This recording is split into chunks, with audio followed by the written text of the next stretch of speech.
भगवान राम की लहर से इनको वोट दे दे। बात समझने की और समझाने की है, इसलिए जरूरत पड़ी है गुरु जी की पाठशाला की। हमारे पास में बताने के लिए बहुत कुछ है, लेकिन वो लोग, उनका नेता अगर किसी बात को झूठ बोलता है तो उसके 10 नेता उसके साथ में वो जोर जोर से झूठ बोल के उसका समर्थन करते हैं। और हम झूठ बात की गोदी के जो मीडिया के लोग हैं, वो जब कहते हैं कि 150 पार तो 150 पार हो जाते, वो कहते हैं 300 पार तो 300 पार हो जाते।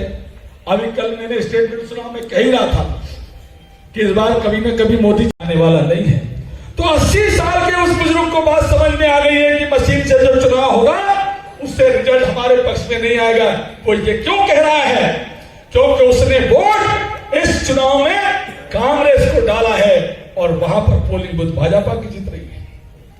मैंने कई पोलिंग बूथ का सर्वे किया, वहां पर कई ग्रामीण लोग इस बात को शपथ पत्र देने को तैयार हैं कि हमने कांग्रेस को वोट डाला और वहां 600 वोट से भाजपा जीत रही।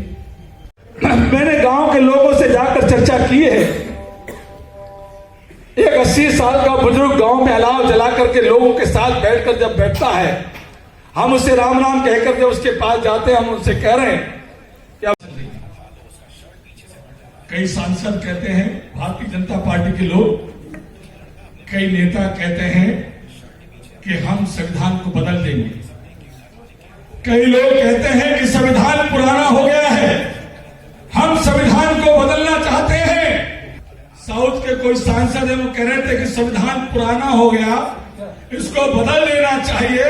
तो तुम्हारे माँ बाप भी पुराने होंगे, क्या उसको भी बदल दोगे? इस देश के अंदर जो लोग